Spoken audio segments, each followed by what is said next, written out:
เกล็ดแก้วแววฟ้าร่วงมาจากฟ้าเมื่อไรอยากมาแล้วอย่าช้ำโศกปล่อยคนต้องโลกร้องไห้อยากเห็นเก็บแก้วพองใสนั่งอยู่ไกลเกินผูกพันแม้อยากเป็นอยากจากฟ้าร่วงลงมา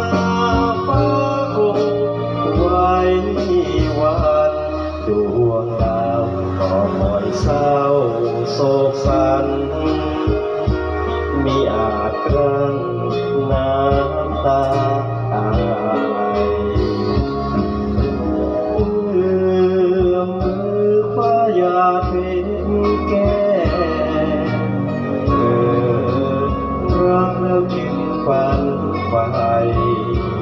อยากเห็นอยากลองพงสายแม้อยู่ในความมืดมน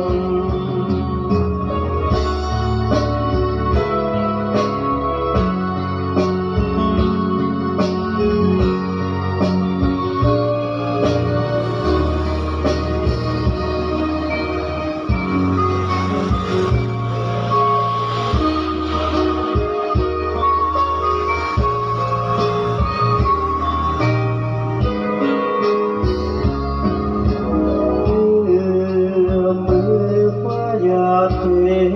แก่รักจึงฝันใฝ่อยากเห็นอยากลองพงสาย